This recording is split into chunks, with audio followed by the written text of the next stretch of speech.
ازيكم حبايب قلبي، عاملين ايه؟ يا رب دايما تكونوا بألف خير. وصفتنا زي ما انتوا شايفين كده هنعمل الكحك.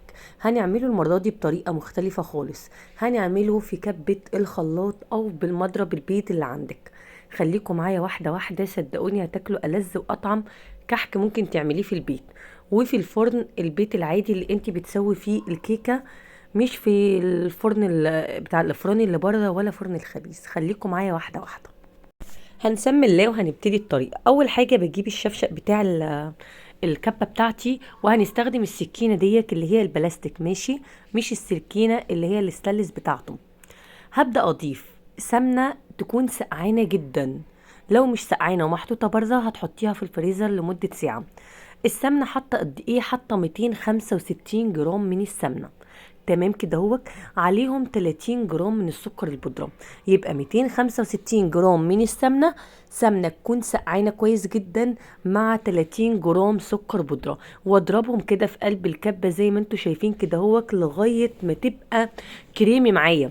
يعني السمنة اللي انتي مستخدماها هتبصي تلاقي لونها فتح كده وبقت ايه، هشة كده وبقت كريمي معايا خالص زي ما انتوا شايفين كده في الفيديو.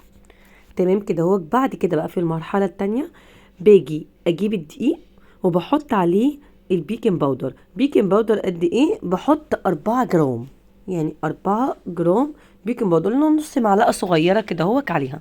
انا هنا بصراحة كنت نسيت ان انا احط الدقيق، فضربته وافتكرت ان انا حاطة البيكنج باودر مع الخميرة الفورية، فرحت على طول خدت الخميرة الفورية حطيت عليها على الميه، والبيكنج باودر رديته في قلب الخلاط مع العجين، واضربهم كويس جدا زي ما انتوا شايفين كده بضربها كويس جدا. الدقيق دلوقتي مع السكر مع السمنه مع البيكنج باودر. البيكنج باودر قد ايه؟ 4 جرام. عقبال ما اضرب العجين بتاعي كده في قلب الكبه، بكون انا طبعا دوبت الميه مع الخميره وغطيتهم ان هم ايه يتفاعلوا كده لمده 5 دقايق عقبال ما العجينه تتعجن كويس كده.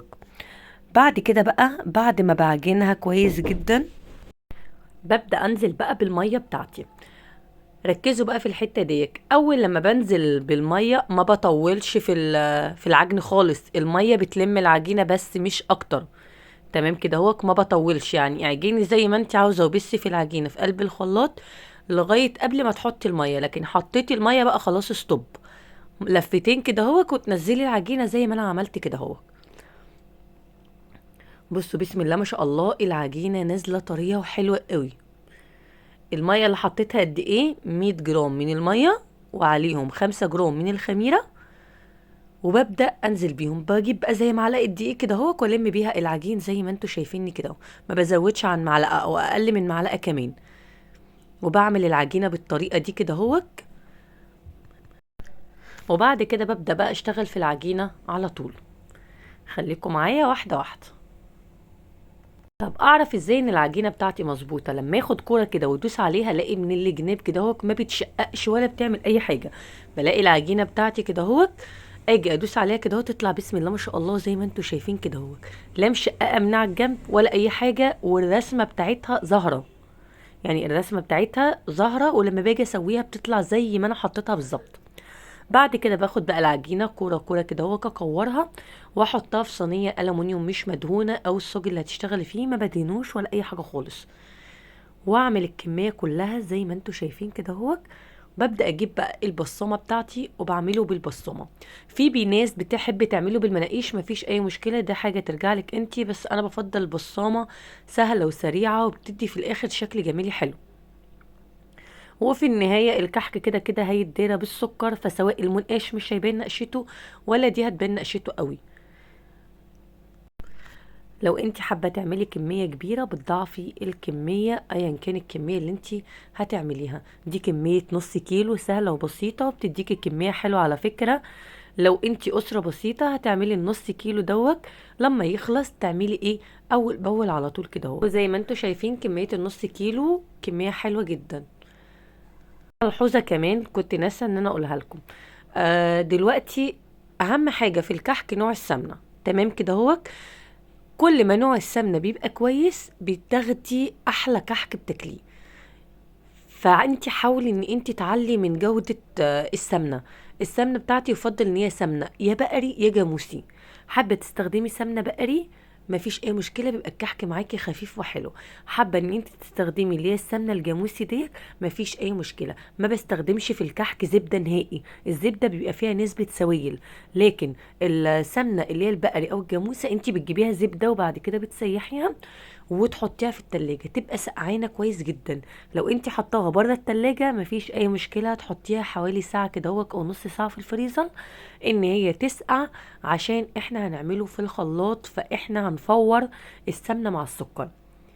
دي كده الكميه اللي انا عملتها. طب باجي اخبزه ازاي؟ بسيبه يخمر قد ايه؟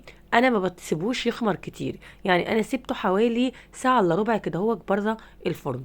بعد كده سويته على درجه حراره متوسطه من تحت، بدأ ياخد لون، ببدأ اشغل الشوايه هاديه خالص، ما بشغلش الشوايه عاليه. انا مش بسوي كيكه ان انا بديها لون من فوق وبس، لا انا بسويه على الهادي.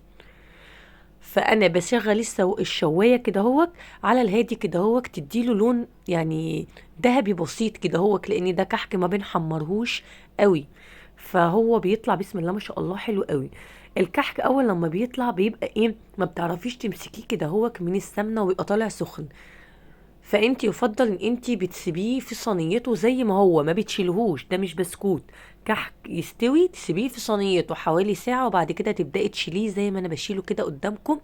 بسم الله ما شاء الله ناعم جدا، وما بيبصمش في الايد ولا اي حاجة خالص، يعني ماسك نفسه. دي اول حاجة. وتاني ناحية ناعم قوي ودايب جدا وما بيبصمش من الجناب كده.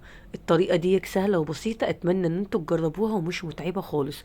طريقة الحفظ بتاعة الكحك بحفظه في حلة استانلس كده هو، وبغطيه بورق ألمونيوم او بغطيه بالغطا بتاعه. انا بحتفظ بيهم كده هو. حابة تحتفظي بيه بعلبة بلاستيك مفيش اي مشكلة. دي كده بتكون وصفتي، وبألف هنا وشفا على قلبكم.